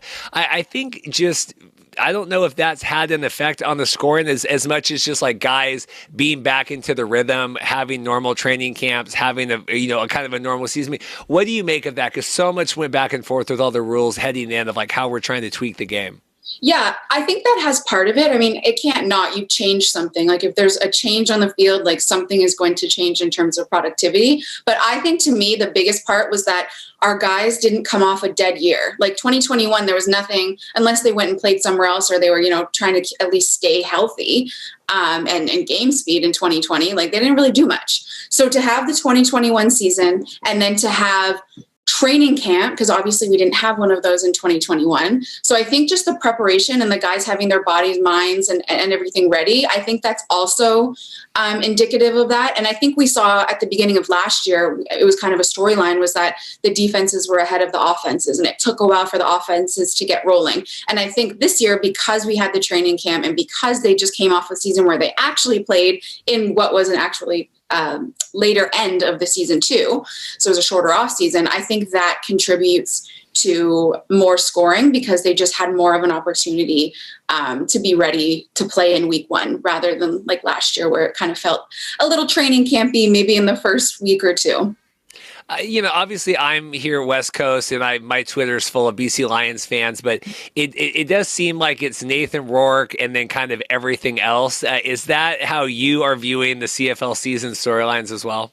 I think so. And for good reason. Like I have been a big Nathan Rourke fan since day one. And now just having, the performances that he's put up to kind of back that, I think it's warranted. And I know he's kind of like, everyone needs to relax a little bit on telling me that I'm the best, but it is the storyline right now for a multitude of reasons. Obviously he's a Canadian quarterback. I think maybe the Lions and Lions fans were a little bit worried about what are we doing after Michael Riley. And I just feel like he's really, held up his end of the bargain, as, Rick Campbell was obviously very keen on him being their starter. And I've loved watching him. I thought his first 2 performances obviously were crazy good. Like I was there when the Argos were in town, and it was just like the quickness that he gets the ball out and the zip that are on his passes. Like I haven't seen that in a really long time. So that was really great. And I also really enjoyed how he responded to adversity last week. I think last week against the Red Blacks, he finally maybe was brought down to earth just a little bit. And it was nice to see the human side of Nathan. But to have, I'm calling him a rookie. He's not a rookie, but like this is his first starting year. To have a quarterback who's so inexperienced and to throw back-to-back interceptions and to not mentally mess you up and respond with 2 touchdown drives, that's veteran stuff. And to see that in his 3rd start of the year, I thought was just really, really great to see. Yeah, I mean, we knew there was going to be a come down period, right? I mean, no one is God level like forever. And I said, I was on one of those like Twitter spaces, and I was like, after the game, I said, if this was the come down game, and I mean, we still played lights out, and he still fought through, and we still came back, like, I feel okay with that because it could have been a lot worse of a kind of a crash before we had to kind of level out the plane. So. Yeah, and I think, too, like, if this is his down game and he still threw 2 touchdowns, ran one in, that crazy 50-yard run, and then he still threw for over 300 yards, like, this is his down game, like, I'm okay with that. Well, and like, they were playing off, they had the late game on Saturday, they're traveling, the early start. I'm so happy, like, we've come into the CFL through all this, the XFL stuff, and then we had the CBA stuff, and then we had the rule changes. Like, I'm just so glad that, like, this is such a good, positive story to focus on. And like, if this is the worst thing in the world is that we're having too much attention on Nathan Rourke, like, I think that's a great thing for the CFL, because there could be a lot where, we have like the business stuff and there's lots of other negative things that could be having the spotlight. I'm glad that we can kind of focus on this. I think so too. And I think too, like I said this a few weeks ago, is like, it's wild to me that we're talking about Nathan Rourke and, how good he's been. And like a Lucky Whitehead, who in one of his games had over 100 yards, people aren't even talking about. And then you look at James Butler, and I know people are talking about him, but it doesn't feel as big of a storyline when that guy is like running lights out. Like, who's stopping him right now? And then you also look on the other side of the ball, and you have, in my opinion, one of the best defensive units in the league. To me, it's like Winnipeg and BC. I think that those two have, some potential for fireworks in the later game this weekend. But I just feel like all sides of the ball for the Lions right now are good. And I know all the spotlight is on Nathan, but there should be some spotlight, especially on that defensive unit with Ryan Phillips in charge. It's been really, really good through the first few weeks of the season. Yeah, I was told BC couldn't run the ball. That's what I was told all last year, is BC can't run. I always name drop when I can when we talk about Ryan Phillips. I filmed Ryan's wedding many years ago. This is a very small world that we all live in. I posted online this week about this, Winnipeg, BC this weekend. In terms of, obviously, the history of the CFL is, multitude of years and decades. But in terms of recent memory, I think this has to be one of the kind of most spotlight games we've had in the last couple of years, especially with everything else going on. Oh, for sure. I mean, obviously, like, both teams are undefeated, so there's one storyline there for you. I also think it's kind of cool, like, the rookie versus the vet, quarterback thing, where you have a Zach Caleros who's been around. He's an MOP, 2-time Grey Cup champion in the last 2 years. Like, he's the guy. And then is Nathan the next guy? So to see those two battle it out, again, we're talking about those two defenses trying to stop both of those quarterbacks. And I think where maybe BC has a little bit of the edge is in the run game, because I think James is producing, and maybe the Bombers are not really struggling with their identity, but I think they're really missing the Andrew Harris of the past. I know Brady Oliveira has kind of, ran the rock a bit, and we've seen a little bit of Johnny Augustine, but I don't know if they've really established themselves as that dominance in the run game. So maybe that will be the difference on Saturday night if it's James Butler, going off for 4 touchdowns again.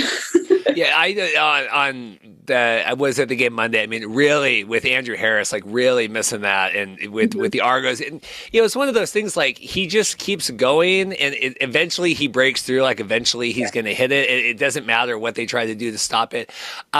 I wanted to get your thoughts on what is going on in Hamilton. Really, probably not the start that the defending Grey Cup, losers, but 2-time. What do you make of them, the 0-4 start there? It's weird. I was trying to figure this out, and I have been trying to figure this out, because as a whole, I don't think Hamilton is a bad team. I don't think Dane Evans is a bad quarterback, and I don't think they have a bad defense. The fourth quarter is something that they've been struggling with. We saw it against Calgary a few weeks ago, where they relinquished that very, very big lead at the halftime, and fourth quarter troubles. We saw it last week against Edmonton as well. And I think Dane, too, is in this really weird bad luck spell, because we know Dane Evans can throw the ball, and we know he's accurate, and we know that he can work in high pressure situations. I'm just going to rewind us all to the Eastern Final last year. That game was won because Dane Evans had a crazy good second half, completing all 16 of his passes. So Dane isn't bad.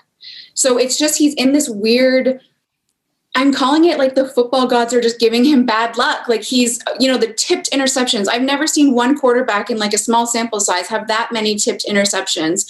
And then those heartbreaking fourth quarter plays where he's, losing the ball and they're fumbling and running it back for touchdowns that are game winners. It's really heartbreaking. And I feel for Ticats fans for sure. But I don't think this is going to go on forever. I think if they can figure out the fourth quarter, and if Dane can just get out of whatever weird bad luck spell he's under, I think Hamilton will be a contender because there isn't really that much difference on their roster from last year, including the personnel behind the bench. So they still have all the pieces. It's just they're in a weird slump right now. And fortunately for them, they're 0-4.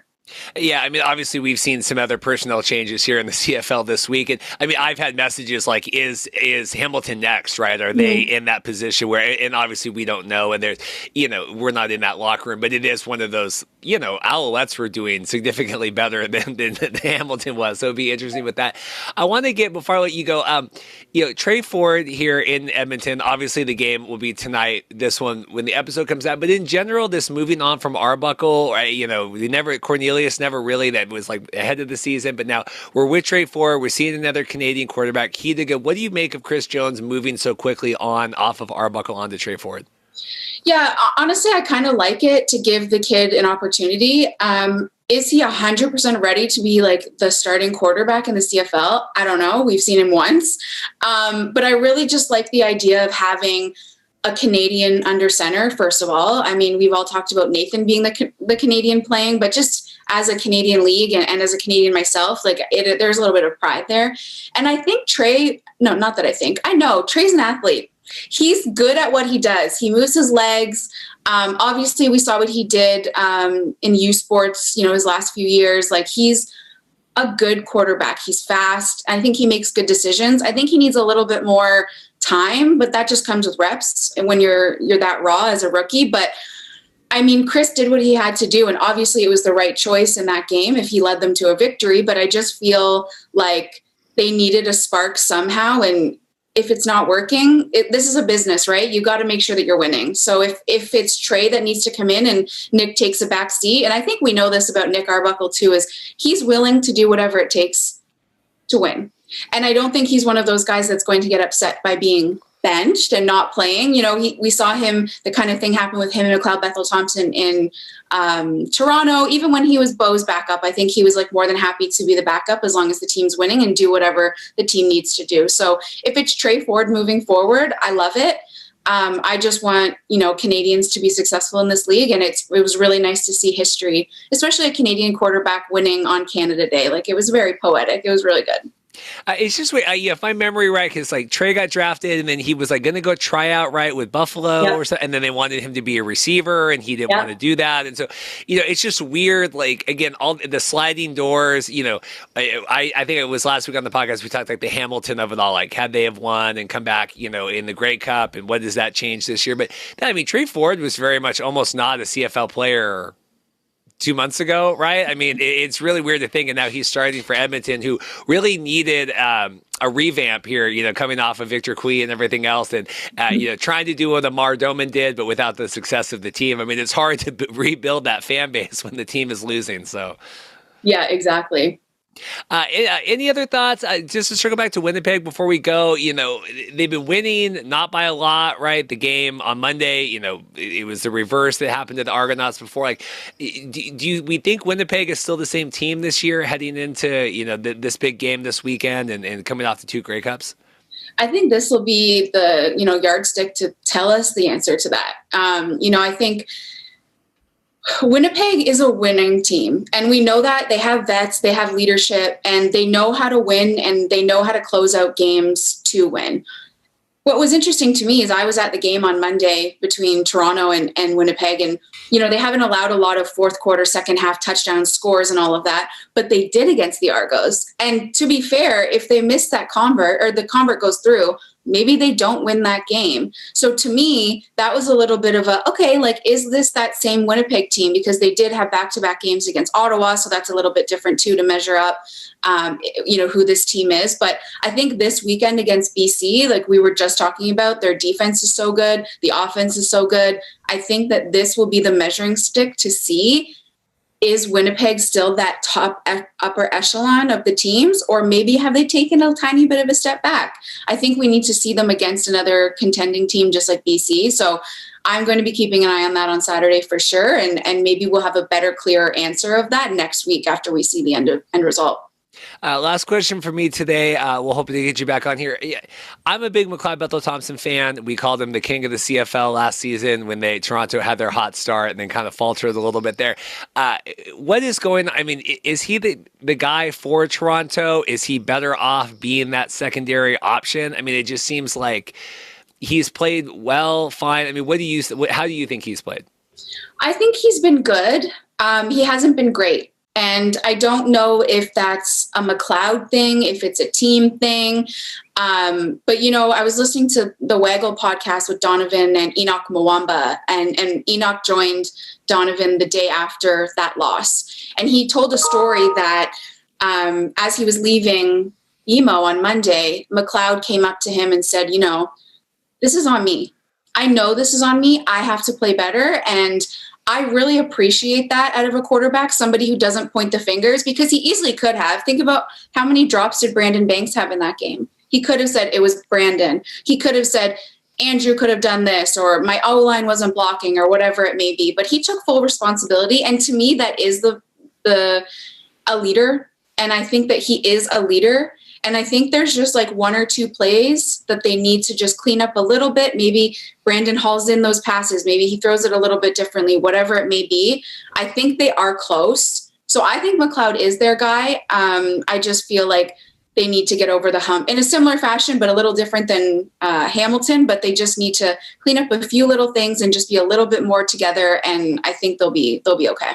Yeah, Brandon Banks needs to be careful. I mean, I watched Mike Mitchell did his big write-up. I watched Coach Dinwiddie's post-game. I mean, he was fired up after. And I mean, I guess the final question, I swear I'll be done. What do you make of that? And kind of, we have a newer head coach and, player unrest. And he's saying, I've told these guys they got to step up and anyone can be gone at any time. I mean, Brandon's a big name, big star, big ego coming in. I mean, what do you make of that? I think he cares. I think at the end of the day, it just shows that he cares. Did I love that he was trying to fight one of his teammates? No. But to me, it's just a sign that these guys care and they want to win.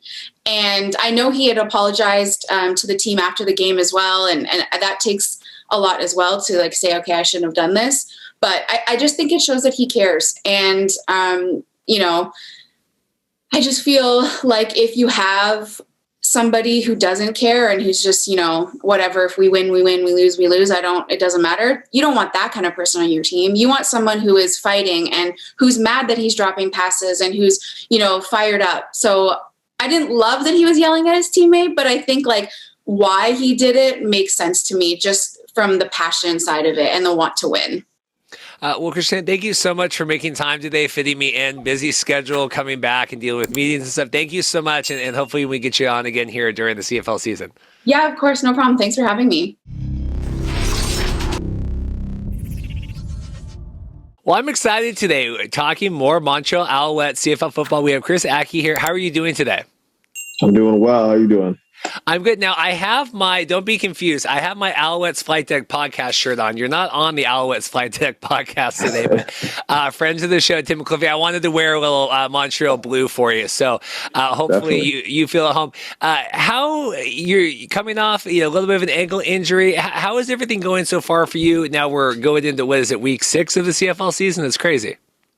Yeah, I'm going into week 5, I think. Week 5, okay. Week 5, yeah. I time traveled.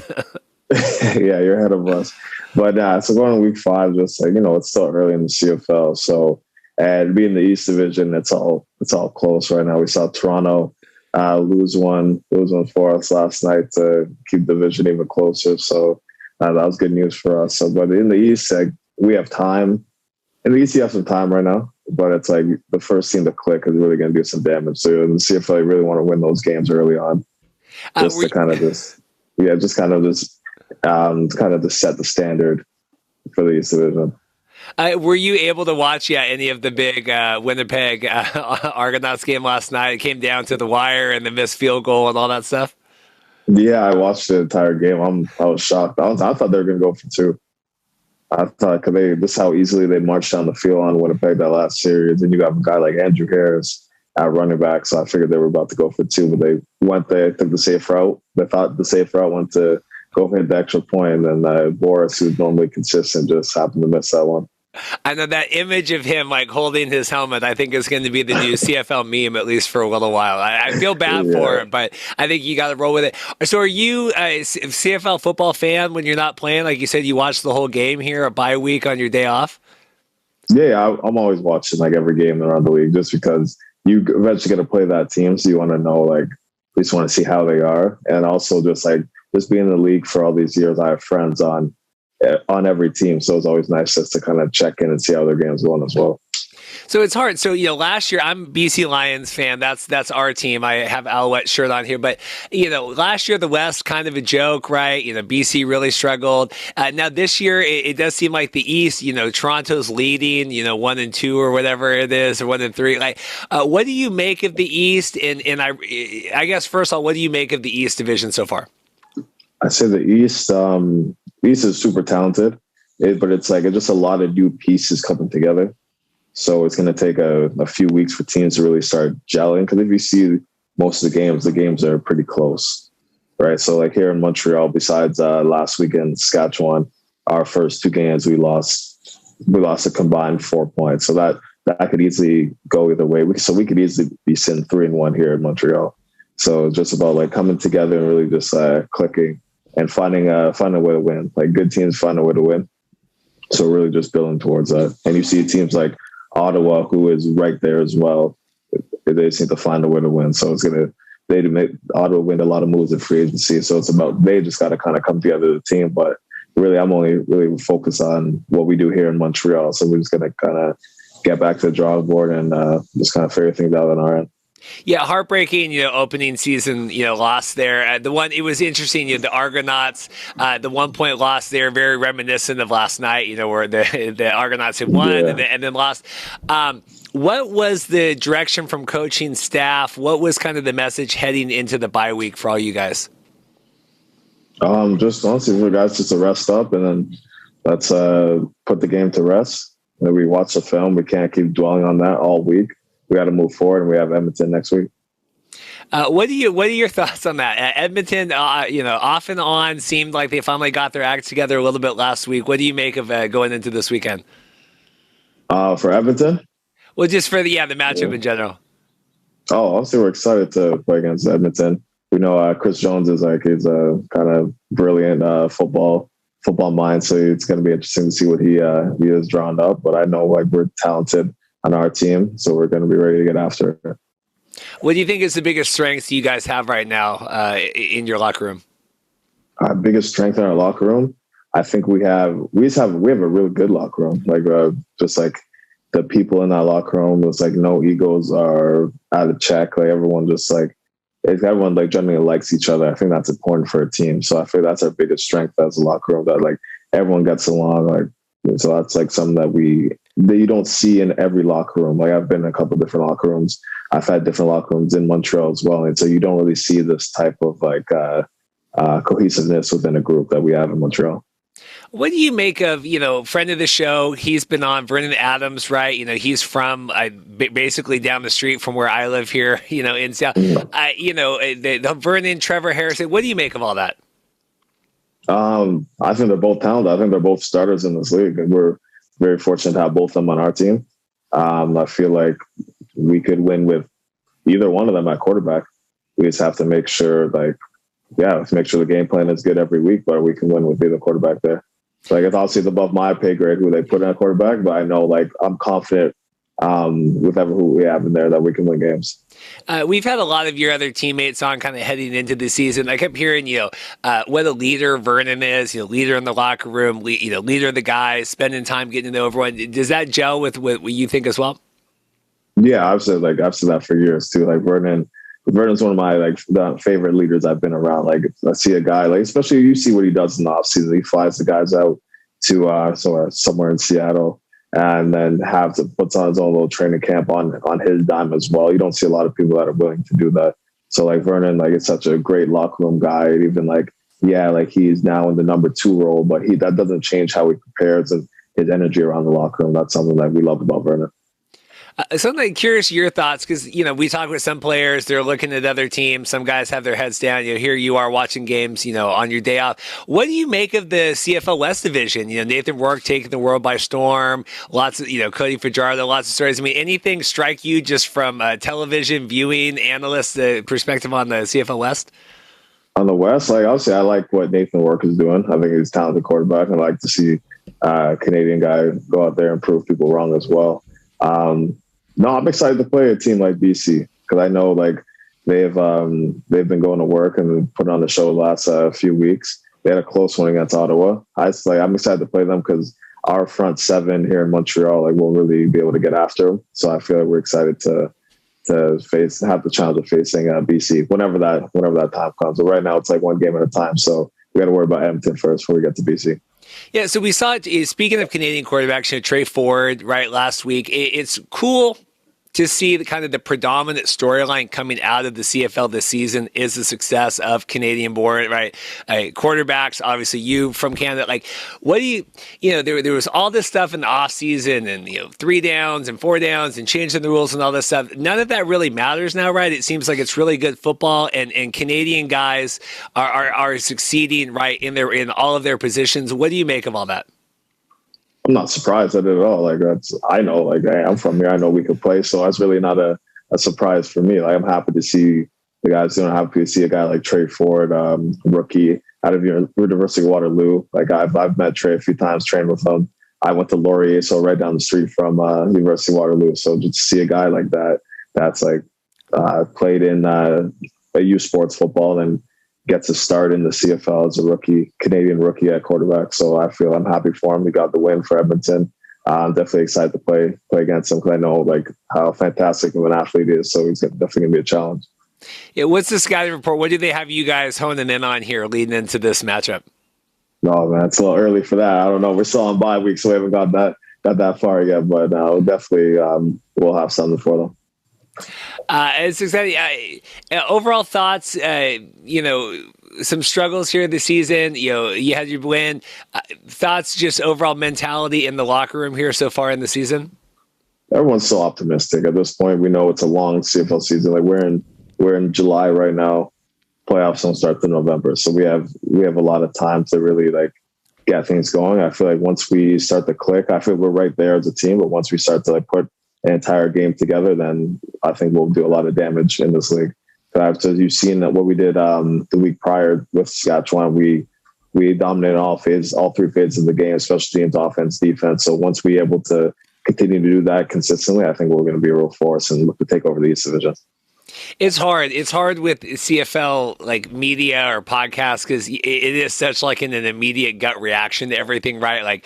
Edmonton's the worst team in the world, or BC, or Montreal, and then it's such a long marathon. I mean, how do you compartmentalize? You obviously doing all the work on the field. How do you compartmentalize such a long marathon of a season? At this point, I'm just used to it. It's my eighth year now, so it's just I'm just used to it. I've seen the ups and downs of a season. I just know it's going to come down to veteran leadership, just to kind of keep everyone on board and just be able to trust the process and keep building as a team. What's your favorite part of being a player in the Canadian Football League? What's my favorite part of being a player in the Canadian Football League? I just being able to, because I feel the CFL is such a community league. So we're able to kind of connect with our fans. They can reach out to us. So with the difference we can make in the community, and just being close by to see so my friends and family could always watch me play. It's never too far away. So that's always been one of my favorite things about being in the CFL. I just generally I like Canadian football. I grew up playing Canadian football, so it's kind of for the most part I've played majority of Canadian football. So that's something I just really enjoy.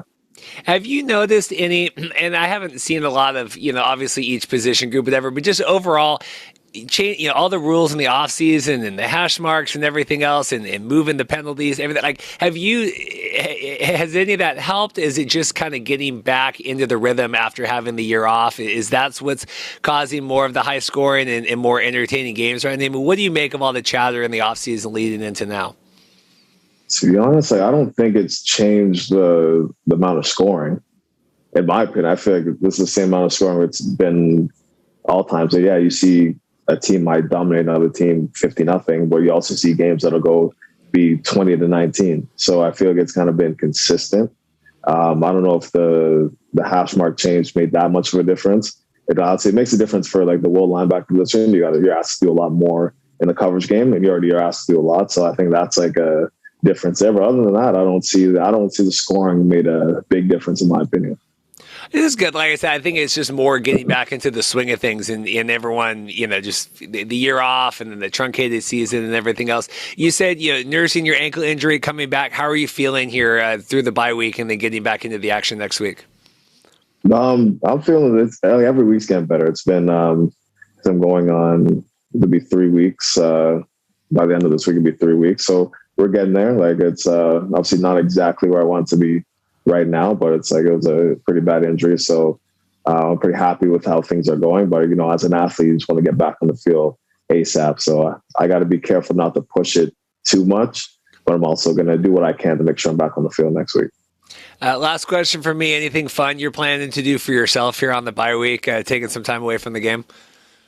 You know what? For me, it's just going to be relaxing. I didn't go back home to Toronto. I stayed in Montreal just so I can continue to be with the trainers here and rehab and try to get back as soon as possible. So really, like this week has just been like just going to the facility every day, like working out, doing rehab in the pool, and just kind of hanging out with teammates around the city.